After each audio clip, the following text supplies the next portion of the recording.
this third approach is based on something called the Wholeness Work that was developed by Connirae Andreas. She developed this model for her own benefit, and she actually modeled this based on Ramana Maharshi. And exactly what her process was for that, I don't know, but that was the inspiration.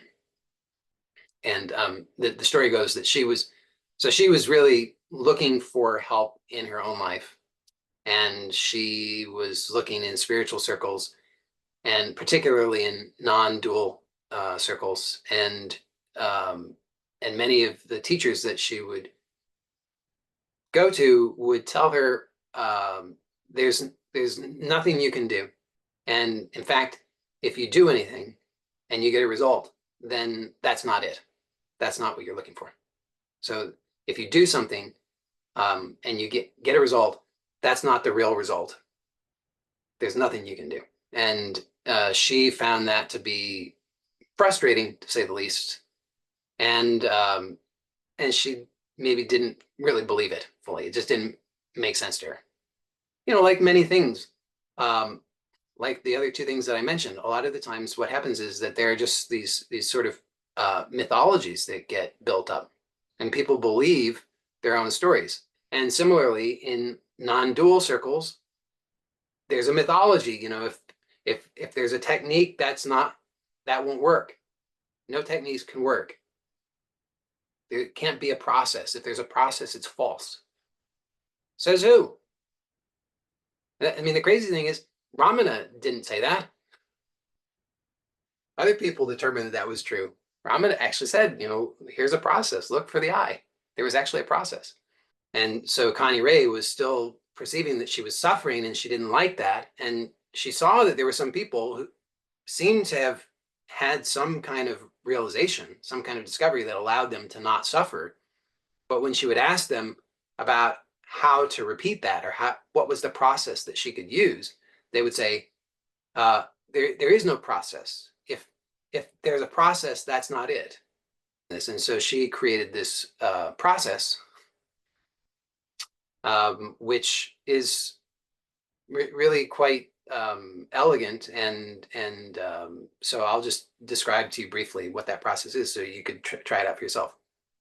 And you know, for those who are in the Manifesting Truth program, then I do have a walkthrough of this in the Structure of Experience program course, so you have access to that.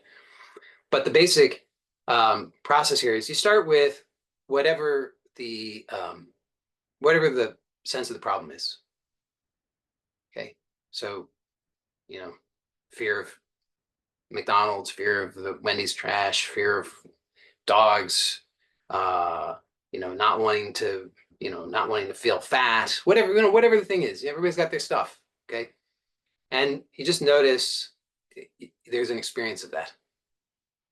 You just notice that you have an experience of that. You feel that.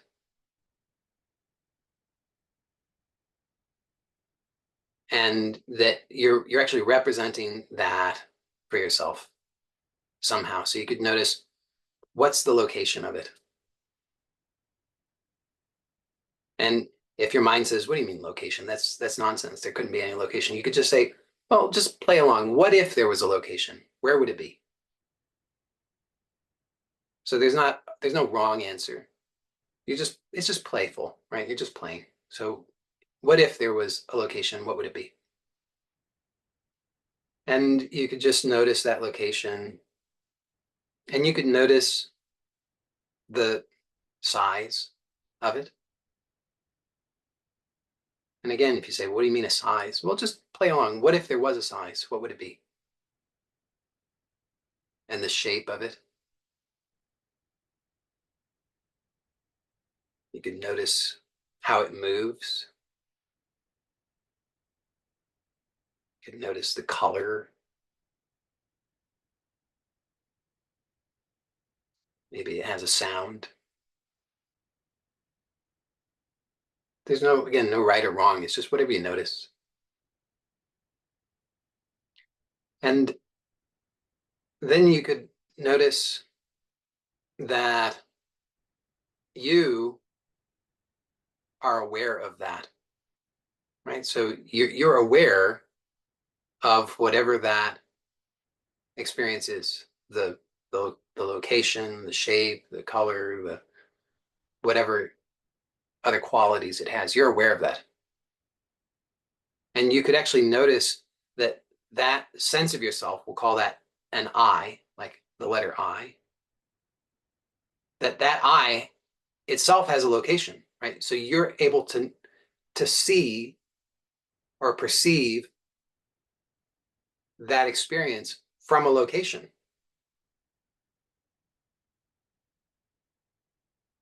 So you could notice now that I from which you are perceiving the experience. And you could notice that this I also has a location. And perhaps this I also has a shape and a size and whatever other qualities this I has. And if your mind says, what do you mean? How could an I have a shape or a location? You could just play along as if, so what if you were able to notice these things? What would the location be? What would the shape be? Remember, it's just playful because this is actually what you're already doing unconsciously, but you can now just bring it into conscious awareness. And then there's another funny thing that happens because you could start to realize, well, you're also aware of that I, right? You're aware of the location and shape and size of that I, which means that there's another I.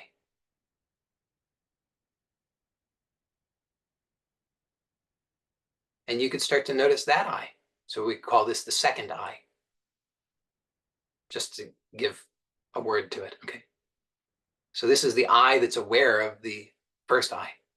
And that first I is aware of the experience. So you could notice this second I and notice the location of the second I and the size of the second I and the shape of the second I and all the other qualities of the second I.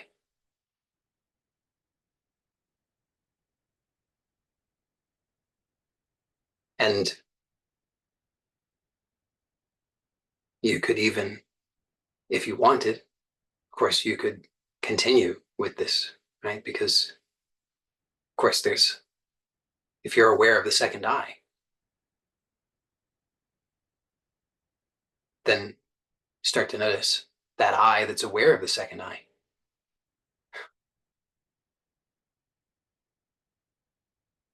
And the location of that I, we'll call this the third I. Right? So it has a location and a shape and a size and whatever other qualities it has. And then what's possible is to explore the possibility of whether this I, so we'll say this third I, whether this third I might be willing to open into awareness. So awareness has no shape and no location, no qualities. It's infinite, boundless. So just an invitation to allow for this third I to open into awareness if it wants to. So there's no demand, just an invitation. And oftentimes the I will accept that invitation. And if so, you may find that that's quite pleasurable.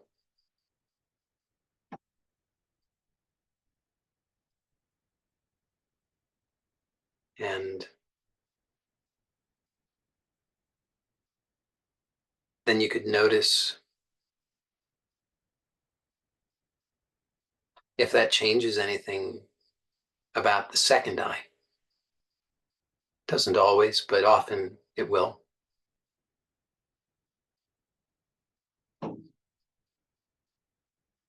And you could then explore the possibility, just offer the opportunity, the invitation for this second eye to open to awareness. And it's just an invitation.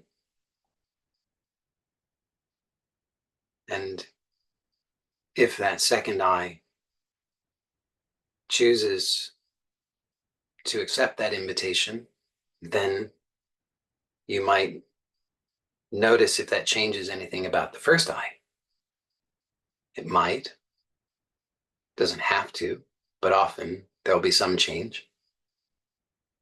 And then you could also extend the invitation to the first eye to open to awareness. And remember, it's just an invitation.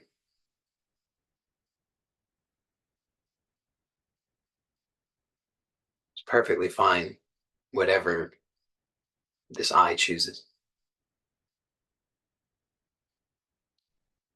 And if the first eye chooses to open to awareness, then you could perhaps notice if that changes anything about the original experience. And you could also extend that invitation to the original experience to open to awareness.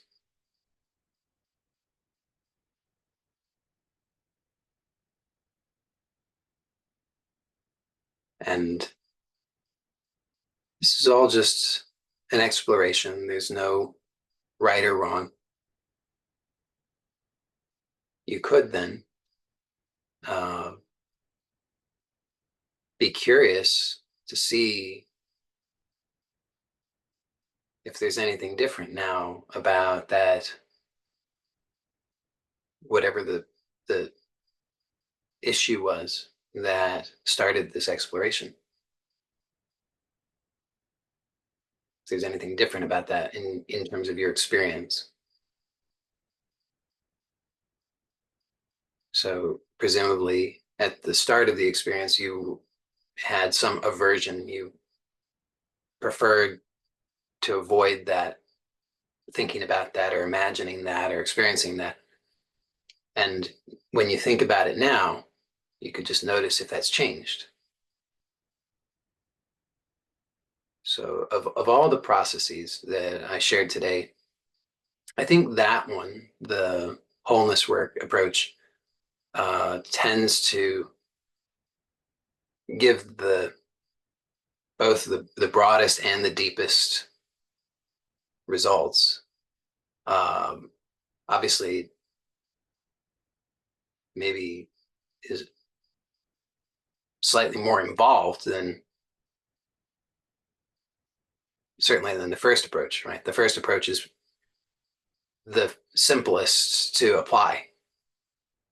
And not to say that it cannot give, that the first approach cannot give good results. It's just to say that in my experience, I think the wholeness work approach does tend to give deeper and broader results more quickly, but it's slightly more involved to do, at least to learn.